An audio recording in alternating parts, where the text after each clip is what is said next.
All right, hey bud. So I am going to try to record a commentary. I'm going to try to respond to what you're saying in the video. Hopefully this works out for you, and let me know what you think. I'm not really going to go over your wins. Your wins are definitely good. You played your deck well. This deck is a really good draft deck. The only thing that I think that you didn't quite draft enough of is removal. You have good pump spells, and you use that as removal very effectively. I would have looked very heavily for any removal spell other than outmuscle, especially if you can find something that removes enchantments, because there's a lot of bombs that you'll find out later in the game that are enchantments, and if you can't deal with enchantments, it can be a problem. You can just straight out lose a game. That's what happened with Improbable Alliance against you, at least in my opinion. But overall, your deck is really good, and I I don't know if it could have gotten 7 games, but I do believe it could have won 6 at least. I think you would have just run up against decks with bombs that you didn't have good answers to. All right. So here we go. What did I learn about my deck? So here I really like that you're looking back at your deck to see if there's anything that you could change or anything you could do to make it more consistent. Um, and again, I think that it's just you don't quite have enough removal. I would take the out muscle here over one of your cards. I think Sir Alan just simply doesn't come down quick enough. Lonesome Unicorn is sketchy at best. It's an adventure card, which is great, and it creates 2 creatures in 1 card, which is also great, but 5 cost for that second creature, which is only a 3/3 vigilance. I just don't think it's worth it to keep that in the deck. Sir Alan is good. I mean, 4/4 first strike and that can pump other creatures is fine. I think at this point, um, you know that your deck is a little more aggressive, and having a 4 cost removal is probably better than another 5 cost creature. But other than that, I don't see any problems with it. Ideal Lagrange could be fine. You're running 17 lands with a relatively low mana curve, so the chances of you just being able to hold on to it until you have at least 3 planes out is fine. And that +1/+1 counter on a Ginger Brute or a Flutterfox, or even a Youthful Knight, if you throw that in, or Sir Alan, something with first strike, it can make a big difference. It doesn't seem like a whole lot, but it can make a big difference. Another alternative is just putting in a weapons rack. I wish that weapon rack could be activated at instant speed, but it can't. But it still can create problems, especially with 2 relatively unblockable creatures and quite a few flyers. So trading out here, if you're going to trade out, trading out for more evasion, I think would have been fine. Lonesome Unicorn for Venerable Knight, or not Venerable Knight, for Youthful Knight would have been fine there. I think taking out, let's see, Spore Cap Spider and possibly Wandermare, just because you don't quite have enough adventure creatures, but taking out a couple of your green cards for the Fireborn Knight and going heavier in planes and sticking in Idyllic Range, I think that would have been a fine switch to your deck as well. I don't think that right now is the appropriate time to do any of that because you've only played 1 or 2 games. But that is my thought at this point on your deck, how you may have adjusted it based off of what you knew at this point, just how aggressive and how quick your deck is and how low the mana curve is. So this is your first I'm loss. gonna do both of Um, these. And at this point, I know you're looking to cast Curious Pair and Rally for the Throne, which would have given you 3 blockers and a little bit of life. And you pretty much rage quit right here when you realize that you can't use Adamant.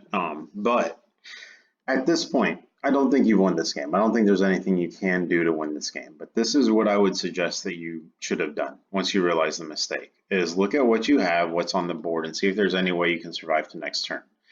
If there is, look into your deck. I'm sure you have untapped GG, so you can just pull your deck list up in an overlay and count your outs. See if there's any card in your deck that you could draw that would get you back into this game.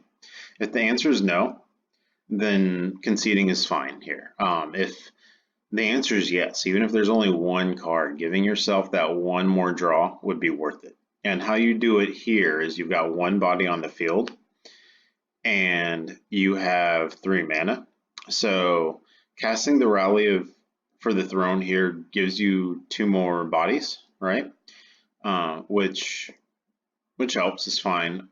Also, you could simply eat an egg and that would get you up to 5 life. And blocking the Fable Keeper, I don't remember if he's got Trample or not, but 5 life and you'd be taking 4, 2 from the tracker and 2 from the Ice Queen, right? So that gets you to the next turn. Again, I don't know that this is gonna help you or gonna give you any outs or any way to get back in the game, but thinking about different ways that you can come back is important and it's a good exercise. And also remember like what you're looking at. You've got 2 5 mana cards and you need to be able to cast 2 spells to stay in this game. I think 5 mana is a little bit too slow for your deck, and even though Lonesome Unicorn has a 3 mana side to it, I don't know that it's enough. Your 2/2 Vigilance Knight doesn't fit your attack plan very well. You use Flyers and Ginger Brutes for evasion to get in the damage early and just keep it consistent so that you win the game almost no matter what they do, right? So that's my thoughts here. Why did you?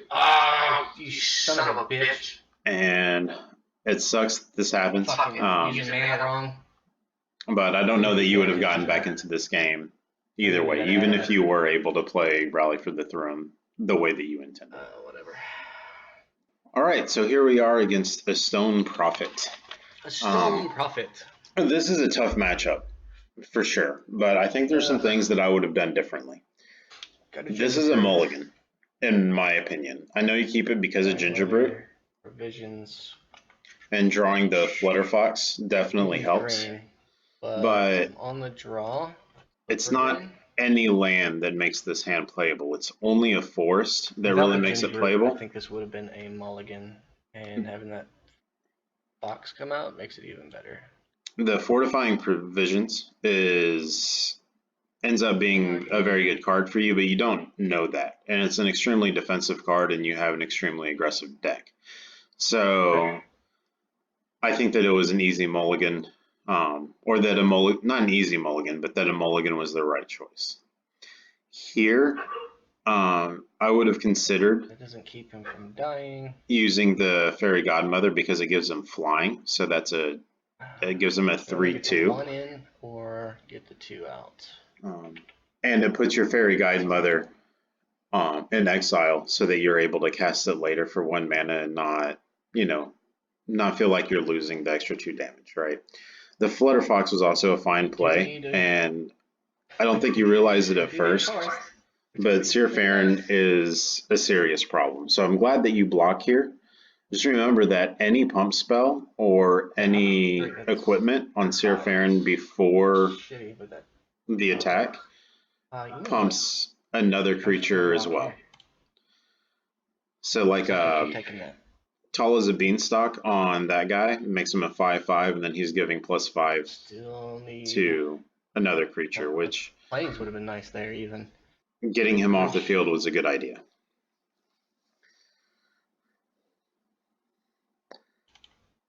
Again, here without anything on the board, I would have probably Jam used you Fairy for Guide one. Mother to put her in exile and get in the extra 2 damage.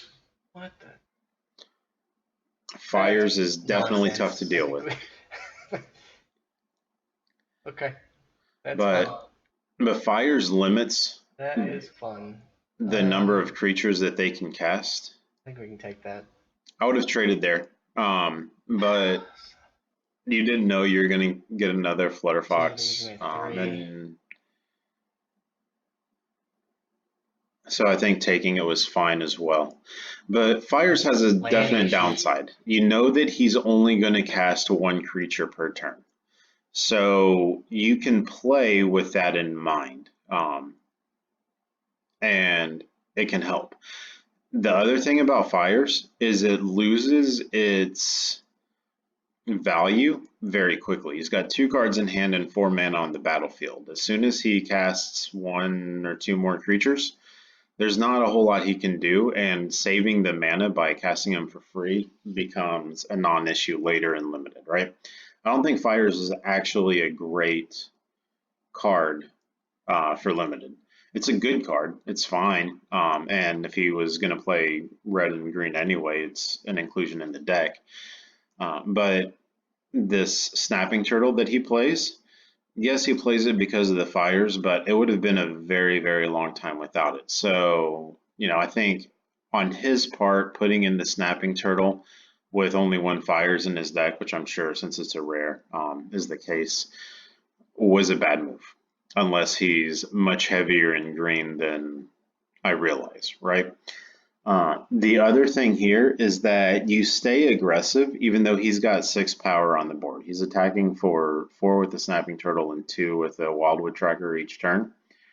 And the most you can do at this point without spending mana is 5. So you're losing the race here. You're also lower on health. So this is a time where you try to figure out how to get your board presence better than his. 5 to 6 isn't good. If you had 6 attack and he had 5 attack, it may have been worth attacking. But here you can double block with the Flutterfoxes to take out the Snapping Turtle if need be. Attacking here, I don't know that that is the right move. You've got 3 green cards that you can't cast at this point. You don't know if you will be able to. Drawing a land doesn't mean you'll be able to cast any of those. Curious Pair is almost like 2 forests. Because you need the body, right? So getting the food out helps you survive longer, and it's definitely good value. You want to do that. But getting a food out instead of using out muscle or getting the body out is sketchy at best, right? So holding back and being willing to trade here, I think, is the right move. You can trade 1 Flutterfox for the Wildwood Tracker. You can trade 2 Flutterfoxes for the Snapping Turtle, so he's only hitting you for 2 each turn, and you can still potentially get out other creatures. Your Fairy Guide Mother can give Gingerbrute flying so that you don't need to spend the extra mana on haste or on unblockable to make him unblockable. So you have some options here, but I think that being aggressive and putting pressure on at this moment is not great because he's just simply putting more pressure on you. He'll take 5 all day long as he can do 6. Now, you do have a very clear card advantage here, which I think is something to think about. I know that you get frustrated with not drawing lands here, but you're playing the game where you've got 2 plains and 3 green cards, right? And every time you draw something that's not a land, it's still action for later. When your hand is full of non-land cards and you're stuck on 2 mana, most of the cards in your deck give you something to play. Either it's a land so you can play Fortifying Provisions, it's a forest so that you can unlock your green cards, or you're drawing potentially another Flutterfox or something else that costs 2 mana because you have a lot of 2 mana white spells. And you got another Gingerbrute, I believe, or a couple other 1-cost spells that you can cast with your planes. So looking at it from that point of view, I think that attacking here is it's at least not something I would do. I don't know if it's a mistake, but it's not something I would do. And you're also looking at your hand, realizing that most of your cards aren't playable. So the chances of you definitely have a chance of increasing your board presence and turning this game around, but there's no guarantee. You got to play with the 2 lanes you have. And your next turn, you can use Fairy Guide Mother to get in more damage while holding things back. So say you double block with the Flutterfox here, right? And you don't draw anything next turn. You can still put out use your Fairy Guide Mother to get 3 damage in compared to his 2 that he's going to attack back with Wildwood Tracker. And then you can get out a Fairy Guide Mother the following turn. And so you have 2 and 2. You've got a 1/1 flyer and a 1/1 Gingerbrute to his Wildwood Tracker that becomes a 2/2 each turn, right? Also, trading for the Thunderous Snapper, it's a lot to hope that he doesn't get another non-human creature out to make his Wildwood Tracker a 2/2 each turn, but it is something to think about. You don't know that he's going to be able to get another creature out, especially with only 2 cards in hand. So that's how I would analyze this It was just situation. nuts, I swear.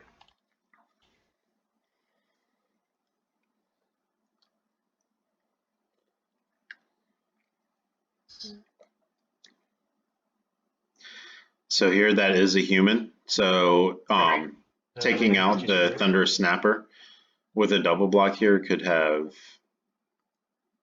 prevented a Wildwood Tracker to continue to be pumped later on. I think I have to block this. I don't like. He got fires. That's great. Yeah, he got fires. That's and I'm stuck on. Now, my suggestion earlier of double blocking the Thunder Snapper would have been a blowout, right? The pump that he had would have made it a horrible decision. I still stand by it. There's not really anything else that you could do. It's 2-for-1 at that point. You're trading 2 creature cards for a pump spell, but now he's down to 1 card in hand, and there's something to be said about that. So it works out in your favor. No question about it. It's just that I don't know that it was the right play. Again, right now he's representing 9 damage on the board, so I don't think you can attack here. Fortifying Provisions is definitely the right move, which you do, especially because Circara has Summoning Sickness, so she cannot tap in response to Fortifying Provisions.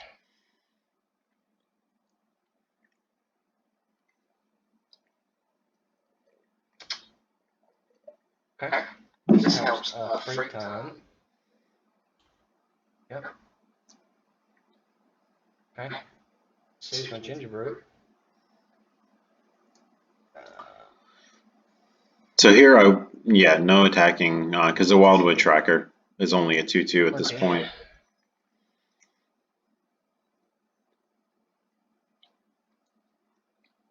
Nice. And he has haste.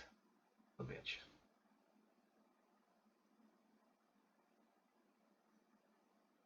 A Witch's Oven? Okay. So food here. Here's where he makes a play mistake, right? And it doesn't really affect you, but it's something that I want you to be aware of, because catching what he does wrong can help you win games a lot of times. So he's about to use Witch's Oven to sacrifice Circara, right? And it doesn't make any sense until you realize that that's a legendary creature. So at this point, you know exactly what's in his hand. He's planning on casting another Circara, but he can't because he's already cast 1 creature, and Fires doesn't allow you to cast more than 1 creature per turn.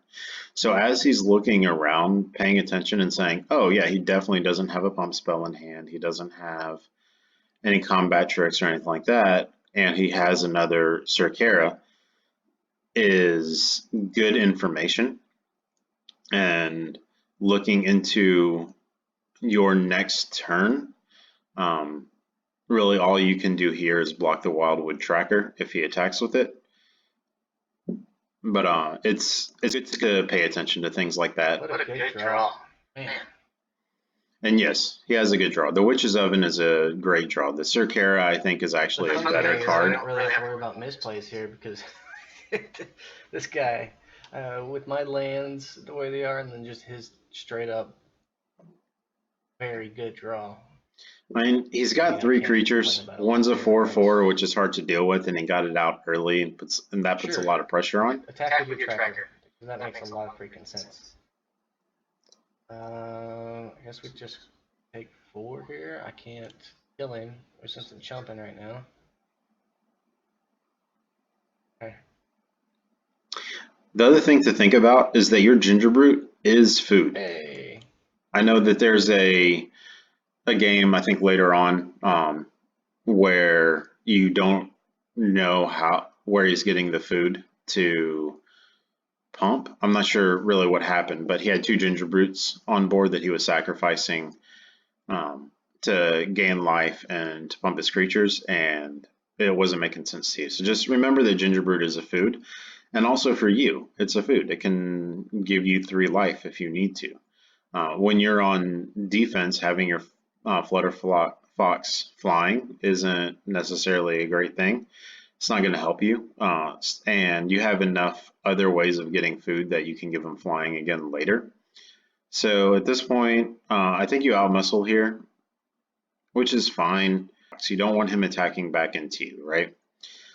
You could potentially keep both of them back so that you can use Insatiable Appetite to create or to make Gingerbrute a 4/5 or even a was that a 6/7, which you would be able to block really anything, right? I mean, if you can't attack with Wildwood Tracker and you're able to block the Thunder Snapper with the Gingerbrute, making Wildwood Tracker worse since the Paladin is a human and he's only got 1 card in hand. And like I said earlier, you should know, although you don't, but you should know what that card is. Now you don't know what he's going to draw next, and I think he does draw a pump spell next, but going all in with this Insatiable Appetite is just kind of like it feels like a give up place. Like, I'm not going to win the game anyway. I'm just going to do as much damage as I can before I lose so that, I gave it a shot, right? I did what I could, but I just don't think that is the right approach here. Okay, makes him a 4.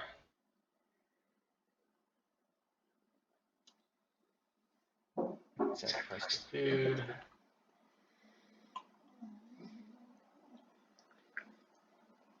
food. So you could play Get Fairy Guide Mother, the pump, and get in with the Gingerbrute if you'd like, and keep the Flutterfox back for a Wildwood Tracker and the Insatiable Appetite to take out the Snapper instead of the Tracker. I don't see that would work just simply because you don't have enough life to take damage from 2 creatures. You don't have enough to put Curious Pair out and use a pump spell. So I think overall attacking here is just wrong.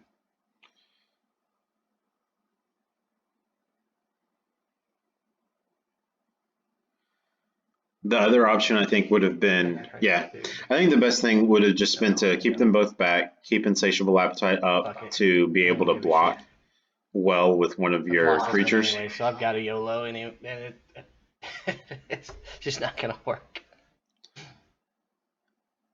And assuming that come on, buddy, that something horrible happens, right? You can sacrifice the food for life instead of for an extra +2/+2, because Insatiable Appetite only costs 2, and if you don't need to make your Gingerbrute unblockable, then you might as well, right? Because you've got lethal as it is. I have to play this.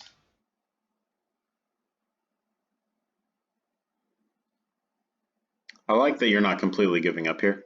And then you hit me with a Bone Crusher. Right? Bone Crusher's in this set.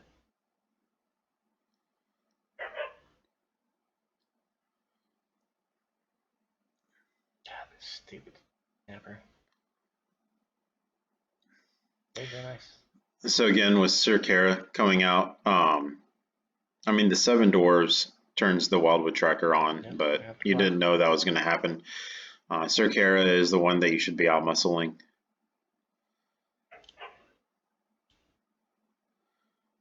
But here, the Insatiable Appetite could have taken out the Snapping Turtle. The Gingerbrute could have taken out What the do Ember I do? Paladin, and you would have still had the Fairy Guide Mother in hand. What do I do?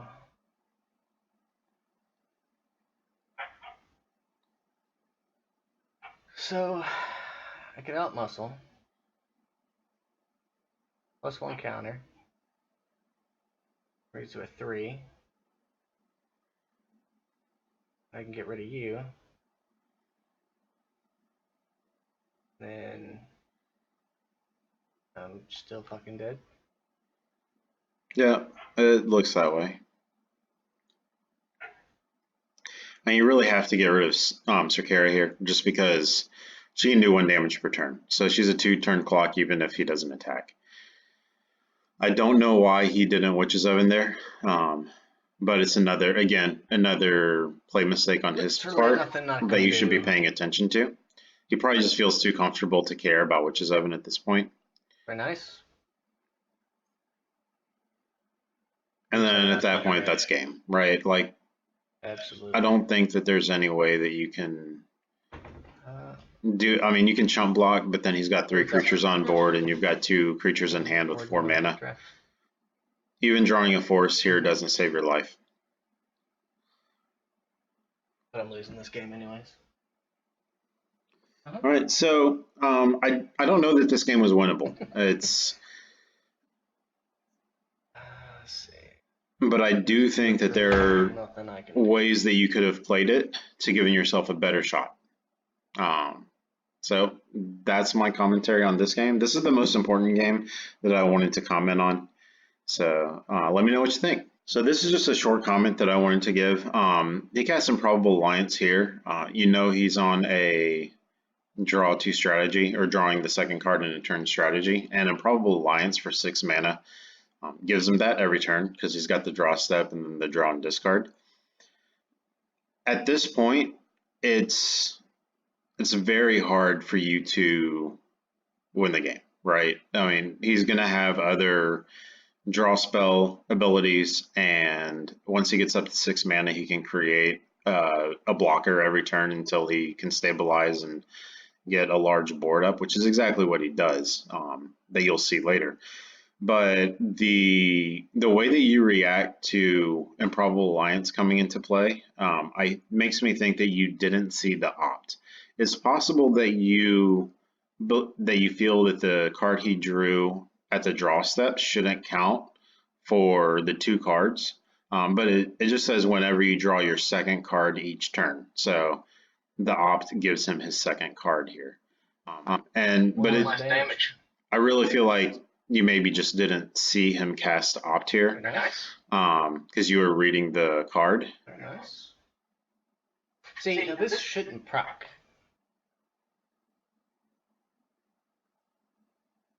Because it came out after the draw had already occurred. Yes, I get it's like the draw occurred during this turn.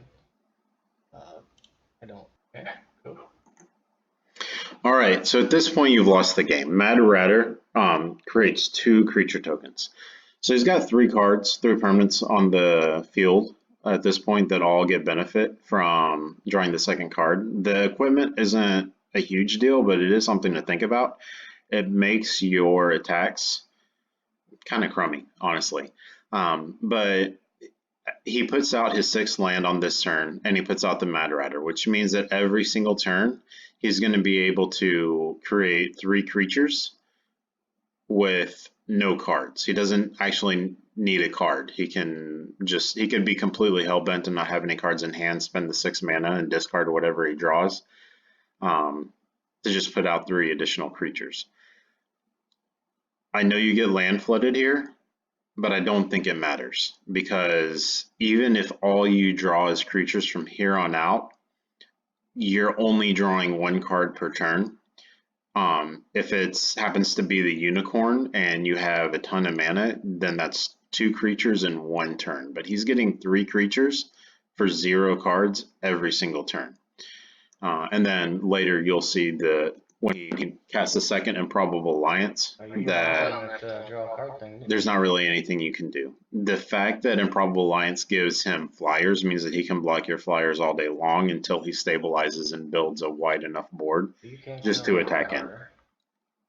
So I think just knowing that you don't have any way to deal with enchantments creates a problem here.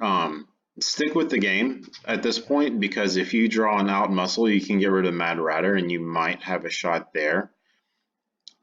But at this point it's just simply not looking good for you, because he is getting 3 creatures every turn without having to draw anything, without having to spend a card to do it. So that's something to think about. The other thing is, collecting on this. It's not lethal this turn. It'll be lethal next turn. At this point, drawing or gaining 6 life off of your food is probably even more important than keeping your Flutterfox in the air. But it doesn't really matter, because you have your equipment, which keeps him in the air. So I would do that sooner rather than later, in case you do draw something like the unicorn that just takes a lot of mana to get as much value out of it as you can. I don't think it's enough. But yeah, at this point you can see very clearly that no matter what you do, you're never getting damage in. He's always going to be able to block all of your creatures, and the Mad Ratter is just simply too big for you to attack in with the Carver. I mean, attacking with only the Flutterfox may be a better idea, or only the Elder and the Flutterfox, so that you have a shot of thinning out without losing creatures. With him only getting 1 flyer per turn, it is conceivable that you could draw another flyer or another Flutterfox and start getting in for an extra 2 each turn as he builds his board. And with the 6 life that you can gain off of the food, I think that's really your only chance, is to just outrace him in the air. What I need to do is keep him thinned out. But keeping his rats thinned out, I don't think that really does anything to help you. Like, he can attack with the rats, it's fine. But attacking in with Curious Pair and with your Carver, it doesn't thin out enough of his board for those attacks to make sense. Keeping those back to block the rats lets you live longer and gives you more opportunity to draw more Flutterfoxes, right? So you should be sacrificing your other food here. Come on, land. I think pretty clearly. There's nothing I can do. Yep. So that's game at this point. Again, just like the first game that you lost, it's time to look at your deck, look at your deck list, and see if you have any outs. See if there's any way that you can deal with Improbable Alliance. Out Muscle isn't going to do it for you here. Taking out the Mad Ratter still lets him create 2 creatures per turn without using any cards. And you've got 2 creatures. So he can block you all day long until he gets some cards that do something more useful for him, right? I know that you have twice the life that he does, but you would have to draw running flyers and be able to figure out how to stop the growing rats to have any shot here, right? So look at your outs, and I commend you for playing out the game. That's fine. And seeing what you can do in the situation and how to best salvage it, give yourself the best chance of drawing something. That's all good, and I'm glad that you did it. But this is the point where you've lost the game. And I don't think your deck can compete with what he has on the board. Of all the people that you played against, this is, in my opinion, clearly the hardest matchup. All three of those cards are back-breaking, game-winning cards, right? And the fact that he's got all three and that they all three work together is just simply really hard to deal with. So let me know what you think about my commentary. Yeah, this Raging Redcap is just more icing on the cake, and then the opt seals the deal, right? That's 4 more creatures plus putting the mantle on the Redcap, which gives him double strike. Alright, now you can kill a fox. There's not really much you can do at this point, I think.